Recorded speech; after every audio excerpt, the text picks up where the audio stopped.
৮১ সাল পর্যন্ত প্রেসিডেন্ট জিয়াউর রহমানের সময় দেশি বিদেশি ষড়যন্ত্রের ব্যাপক আঘাতে সশস্ত্র বাহিনীকে ছিন্ন বিচ্ছিন্ন করার চেষ্টা করা হয়। প্রেসিডেন্ট এরশাদ যখন ক্ষমতা নেয়, সশস্ত্র বাহিনীর যেমন গুণগত পরিবর্তন আসে, কিছুটা পজিটিভ আবার কিছুটা নেগেটিভ।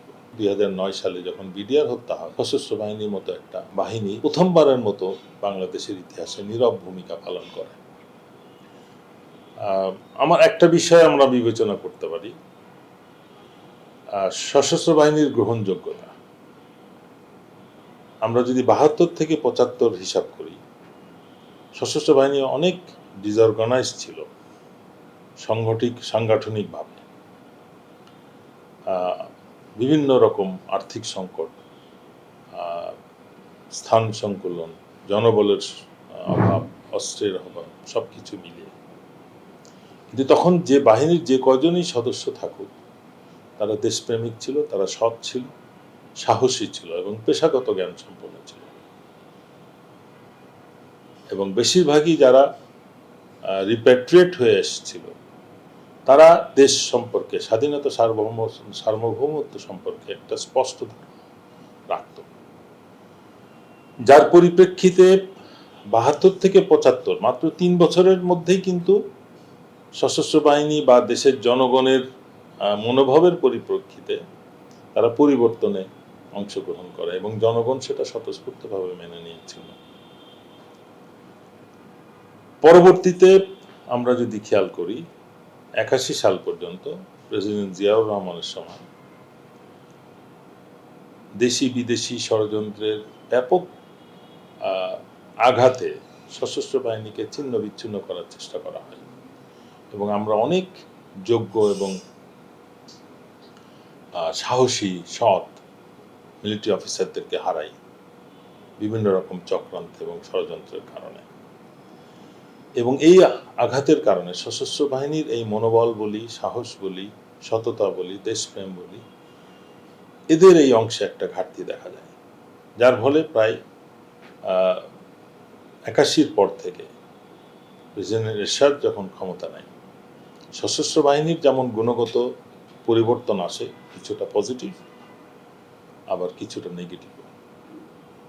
অনেক বেশি অফিসার রাজনৈতিকভাবে বিতর্কিত হয়ে যায় এবং তার কারণে এরশাদকে হঠাতে প্রায় ৯ বছর সময় লাগে। ৭২ থেকে ৭৫ মাত্র ৩ বছরে পরিবর্তনটা আনা সম্ভব হয়। কিন্তু পরবর্তীতে সশস্ত্র বাহিনী মানে তাদেরকে ধরে নেওয়া হয় দেশের ক্রান্তি লগ্নে তারা এগিয়ে আসে স্বাধীনতা সার্বভৌমত্বের প্রতি আঘাতকে প্রতিহত করার জন্য। কিন্তু সেই জনগণের সাথে মিলে সশস্ত্র বাহিনীকে সেই পদক্ষেপটা এরশাদের সময় নিতে সময় লাগে প্রায় ৯ বছর, মানে ৮১ থেকে ৯০। তারপরেও সশস্ত্র বাহিনীর উপর আঘাতটা আরো ব্যাপক আকারে আসতে থাকে বলে আমি মনে করি এবং যারা এটাকে ধ্বংস করা, যারা এই বাংলাদেশকে তাদের করায়ত্ত করার পিছনে মূল শক্তি হিসেবে বা বাধা হিসেবে চিহ্নিত করে সশস্ত্র বাহিনীকে, কেননা তাদের বারবার তাদের পরিকল্পনাকে নস্যাৎ করে সশস্ত্র বাহিনী। এবং সেই কার্যক্রমটা আমরা দেখি ৯০-এর পরের থেকে, যখন রাজনৈতিক সরকার ক্ষমতা গ্রহণ করে। প্রতিনিয়ত আমরা অফিসারদেরকে রাজনীতিকভাবে বিবেচিত হতে দেখি, পেশাগত মানকে অবজ্ঞা করে। আমি কোনো একটি দলকে বলছি না, প্রতিনিয়ত এটাকে রাজনৈতিক পরিচিতিটা, রাজনৈতিক তোষামতিটা, এই সমস্তকে গুণাবলী হিসেবে বিবেচনা করা হয়। আত্মীয় সম্পর্ক, এই সমস্ত বিষয় সশস্ত্র বাহিনীতে অগ্রাধিকার পায়, যার ফলে আস্তে আস্তে গুণগত মানের অবনতি হতে থাকে। এবং এই পরিস্থিতিটার পরিপ্রেক্ষিতেই কিন্তু আমরা দেখি ২০০৯ সালে যখন বিডিআর হত্যা হয়, সশস্ত্র বাহিনীর মতো একটা বাহিনী প্রথমবারের মতো বাংলাদেশের ইতিহাসে নীরব ভূমিকা পালন করে।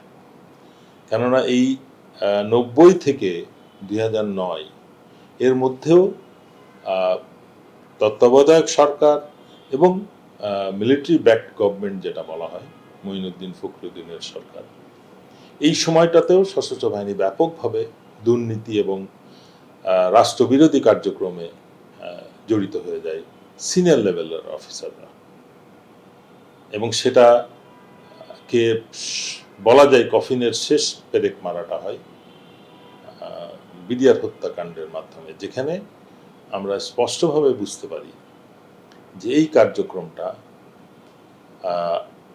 মাত্র ৩০ ঘন্টা সময়ের মধ্যে ৫৭ জন চৌকস অফিসারকে সুপরিকল্পিতভাবে একটা স্থাপনার মধ্যে বন্দি করে তালিকা প্রস্তুত করে নিশ্চিত করা হয় তাদের হত্যা। এবং তার থেকেও বিপজ্জনক বা ভয়ঙ্কর যে বিষয়টা, এই ৫৭ জনের মধ্যে ১৫ থেকে ২০ জন বা তার বেশি হতে পারে, যাদেরকে ১৫ দিন থেকে ৩০ দিন মানে ১ মাসের মধ্যে বলা যায় বাধ্যতামূলকভাবে বদলি করে তাদের যোগদান এবং পিলখানায় উপস্থিতি নিশ্চিত করা হয়। এটার সাথে যারা জড়িত তারা সকলেই সশস্ত্র বাহিনীর সদস্য। কে তাদেরকে উপদেশ দিয়েছে, কে তাদেরকে আদেশ দিয়েছে সেটা আমরা জানি না বা ধারণা করতে পারি, বড় একটা পরিকল্পনার অংশ হিসেবে তারা কাজটা করে। পরবর্তীতে একই সময়, যে সময় এই অফিসারগুলোকে বিডিআরে বদলি করা হয়, একই সময়ে গোয়েন্দা সংস্থাসমূহ ও র্যাবে অপর একটি দলকে বদলি করা হয়, যারা সকলেই পরবর্তীতে এই স্বৈরাচার সরকারের কে স্বৈরাচারী হতে বাধ্য করেছিল। এই বিষয়টা আমি মনে করি যে আমাদের বাহিনীর জন্য একটা চরম বিপর্যয়কর পরিস্থিতি, যার দিকে আমরা ধাবিত হয়েছে। এবং পরবর্তী ১৬ বছরে এই ইলেকশনবিহীন বা নিয়ন্ত্রিত একতরফা ইলেকশনের মাধ্যমে যে সরকার ক্ষমতায় ছিল, এই সরকারকে স্বৈরাচার হিসেবে যারা প্রতিষ্ঠা লাভ করতে সরাসরি সহায়তা করেছিল, রাজনীতিবিদ ছাড়া তার বাকি পুরো অংশটাই ছিল সশস্ত্র বাহিনীর একটা গোষ্ঠী। এবং অত্যন্ত দুঃখজনক যে অদ্যাবধি তাদের কাউকেই এখনো কোনো বিচার হিসাবের আওতায় নিতে দেখছে না। তাদের একটা অংশ পালিয়ে গেছে, সম্মানের সাথে অবসর দেওয়া হয়েছে, এবং বাকিরা দম্ভের সাথে চাকরি করছে। কিছুদিন চুপ থাকলেও এখন আবার তারা পূর্বের অবস্থায় ফিরে গিয়েছে।